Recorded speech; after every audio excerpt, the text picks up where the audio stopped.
പ്രിയമുള്ളവരെ, എല്ലാവർക്കും നമസ്കാരം. തനിനാട് വാർത്തയിലോട്ട് എല്ലാവർക്കും സ്വാഗതം. ഇന്നൊരു സാമൂഹിക വിഷയവുമായിട്ടാണ് ഞാൻ വന്നിരിക്കുന്നത്. വളരെ സുപ്രധാനമായ ഒരു മുന്നറിയിപ്പാണ്. എൻ്റെ വീട്ടിലും നിങ്ങളുടെ വീട്ടിലും നമ്മൾ ചെയ്യാനുള്ള ഒരു കാര്യമാണ്. ഈ വീഡിയോയ്ക്ക് ഇത്തിരി ദൈർഘ്യം ഉണ്ടാകും. അത് നിങ്ങളൊന്ന് മനസ്സിലാക്കി ഈ വീഡിയോ അവസാനം വരെ കാണുക. ഇത് നമുക്ക് ഓരോരുത്തർക്കും വേണ്ടിയാണ് ഞാനിത് ചെയ്യുന്നത്. അപ്പോൾ എനിക്ക് പറയാനുള്ളത് അസുഖങ്ങളാണ് നാട്ടിൽ.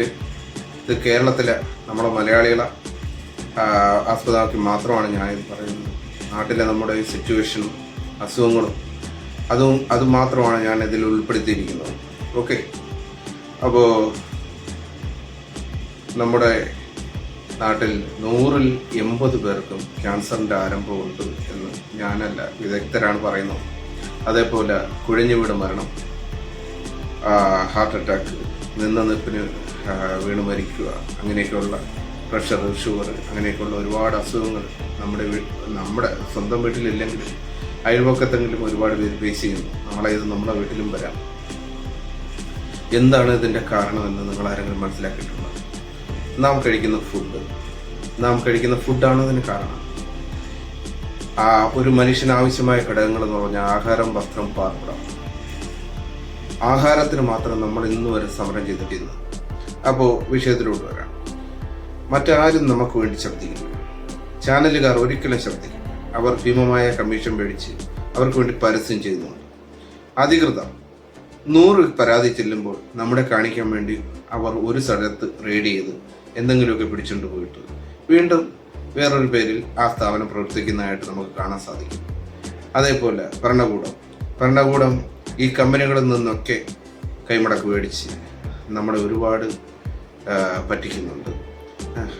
അവരുടെ മക്കൾക്കൊക്കെ ഓർഗാനിക് പച്ചക്കറികളും കാര്യങ്ങളും ഒക്കെ ഓർഗാനിക് ഫുഡുകൾ മേടിച്ച് നൽകി അവരുടെ ഫാമിലിയെ സേഫാക്കി നിർത്തുന്നുണ്ട്. നമ്മുടെ കുടുംബത്തേക്ക് കൊണ്ടു ചെല്ലുന്ന ആഹാര സാധനങ്ങളിൽ വിഷമയമാണ്. പച്ചക്കറി, മരുന്നടിക്കാത്ത ഒരു പച്ചക്കറിയും ഇന്ന് കേരള മാർക്കറ്റിൽ ഇല്ല എന്ന് മനസ്സിലാക്കുന്നു.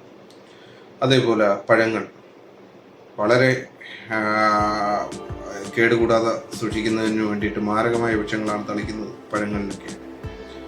അതോടൊപ്പം ഈ ഹോർമോൺ കുത്തിവെച്ച ഇറച്ചി, അതായത് കോഴി, ഹോർമോൺ കുത്തിവെക്കുന്ന കോഴി 60 ദിവസം, 30 ദിവസം, 15 ദിവസം കൊണ്ടൊക്കെ വളരുന്ന കോഴികളാണ് നമ്മുടെ ഇടയിൽ വരുന്നത്. ഇറച്ചിക്കടകളിൽ നമുക്ക് കിട്ടുന്നത് അത് മേടിച്ചുകൊണ്ട് വന്ന് നമ്മൾ കഴിക്കാറുണ്ട്. അതേപോലെ ഫാസ്റ്റ് ഫുഡുകൾ, അതേപോലെ നമ്മുടെ ഈ ആടുമാടുകളെ ഇപ്പോൾ മാർക്കറ്റിലുള്ള ഒരു നൂതന അവർക്ക് കിട്ടിയ ഒരു ആശയമാണ്. ആടുമാടുകളെ അറക്കുന്നതിനും 2 ദിവസം മുന്നേ അതിന് കാരവെള്ളം കൊടുക്കും. ഈ കാരവെള്ളം ഇത് കുടിക്കുന്നതോടുകൂടി ഇതിൻ്റെ വൃക്ക തകരാറിലാവും. വൃക്ക തകരാറിലായി കഴിഞ്ഞാൽ ഈ വേസ്റ്റും അഴുക്കും എല്ലാം ബ്ലഡിൽ കട്ട പിടിക്കും. അപ്പോൾ ഇത് ശരീരത്തിൽ തങ്ങിയിരിക്കും. അപ്പോൾ ഈ മാംസത്തിന് തൂക്കം കൂടും. അതിനു വേണ്ടിയിട്ട് കാരവെള്ളം കൊടുത്തിട്ട് കട്ട് ചെയ്യുന്ന ഒരു ടീമുകളുണ്ട്. അത് കഴിക്കുമ്പോൾ നമുക്കും ഇതേമാതിരി നമ്മുടെ വൃക്കയ്ക്കും ഒക്കെ കുഴപ്പമാണ്. അപ്പോൾ അങ്ങനെ ഉള്ള ഈ ലോകത്ത് നമ്മൾ സമരം ചെയ്യേണ്ടിയിരിക്കുന്നു. നമ്മൾ സമരം ചെയ്യേണ്ട രീതി എന്ന് പറയുന്നത് നിശബ്ദ സമരമാണ്. നമ്മൾ ഇങ്ങനെയുള്ള ഈ വിഷമയമുള്ള ആഹാര പദാർത്ഥങ്ങൾ അവോയ്ഡ് ചെയ്തിട്ട് നമ്മൾ കുറച്ച് നമ്മുടെ വീട്ടിലേക്ക് ആവശ്യമായ പച്ചക്കറികളൊക്കെ ഉണ്ടാക്കാൻ ശ്രമിക്കുക. പറ്റുന്നത് ഒരു ദിവസമെങ്കിൽ ആഴ്ചയിൽ ഒരു ദിവസം മായമില്ലാത്ത പച്ചക്കറി നമ്മുടെ കുഞ്ഞുങ്ങൾക്കും നമ്മുടെ പ്രിയപ്പെട്ടവർക്കും കൊടുക്കാനായിട്ട് സാധിക്കും. അതിനായിട്ട് ടെറസിലെങ്കിൽ ടെറസ്, 2 സെന്റെങ്കിൽ 2 സെന്റ്, 5 സെന്റെങ്കിൽ 5 സെന്റ് നിങ്ങൾ എന്തെങ്കിലുമൊക്കെ കൃഷി ചെയ്ത് ഓർഗാനിക്കായ പച്ചക്കറി നിങ്ങൾ കഴിക്കാനായിട്ട് ശ്രമിക്കുക. അസുഖങ്ങളിൽ നിന്ന് മുക്തരാകുക. ഇന്നിപ്പോൾ പല നിയമസഭയിൽ പോലും പല കാര്യങ്ങൾക്കും പ്രമേയം പാസ്സാക്കിയിട്ടുണ്ട്. നമ്മുടെ ഈ വിഷരഹിതമായ പച്ചക്കറിക്ക് വേണ്ടിയിട്ട് ആരും ഒരു പുല്ലും ചെയ്താട്ടെ, എനിക്കറിഞ്ഞൂടാ. നിങ്ങൾക്കറിയാമെങ്കിൽ അത് നിങ്ങൾക്ക് ഇതിൽ കമൻറ്റ് ബോക്സിൽ ഒന്ന് പറയാം. ആരും ചെയ്തിട്ടില്ല. അപ്പോൾ എനിക്ക് പറയാനുള്ളത്, നമ്മൾ സമരം ചെയ്തേ മതിയാകും. നമ്മൾ ഇനിയുള്ള ദിനങ്ങളിൽ നമ്മൾ ഈ വിഷരഹിതമായ പച്ചക്കറിയേക്കും മായമില്ലാത്ത ആഹാര സാധനങ്ങൾക്കും വേണ്ടി നമ്മൾ സമരം ചെയ്യുക. അല്ലാതെ രാഷ്ട്രീയമോ മതമോ നമുക്ക് പ്ലേറ്റിലെടുത്ത് വെച്ചാൽ കഴിക്കാൻ പറ്റില്ല എന്ന് എല്ലാവരും ഒന്ന് മനസ്സിലാക്കുക. നമ്മൾ സമരം ചെയ്യേണ്ടത് പാലസ്തീനിലോ ഉക്രൈനിലോ ബംഗ്ലാദേശിലോ അല്ല, അവിടുത്തെ ആളുകൾക്ക് വേണ്ടിയല്ല, നമ്മുടെ മക്കൾക്ക് വേണ്ടി, നമ്മുടെ പ്രിയപ്പെട്ടവർക്ക് വേണ്ടി, നമ്മുടെ അമ്മമാർക്ക് വേണ്ടി, നമ്മുടെ പിതാവിന് വേണ്ടി, നമ്മുടെ സഹോദരിമാർക്ക് വേണ്ടി സമരം ചെയ്യുക.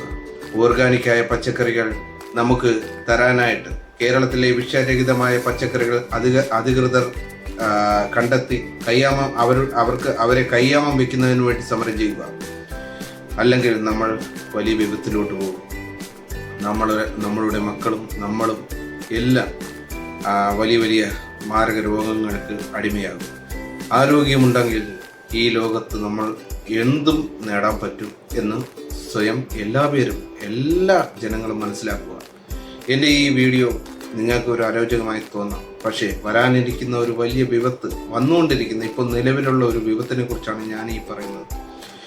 എല്ലാ പേരും ഇത് ഒന്ന് മനസ്സിലാക്കി, ഇതിൽ 100 പേര് ഈ വീഡിയോ കാണുന്നുണ്ടെങ്കിൽ ഒരു 5 പേരെങ്കിലും ആ വീട്ടിൽ ആരോഗ്യപരമായ ഒരു ജീവിതം നയിക്കുക. ഓക്കെ, അപ്പോൾ അടുത്തൊരു വീഡിയോയുമായിട്ട് ഞാൻ അടുത്ത ദിവസം വരുന്നതാണ്. Thank you.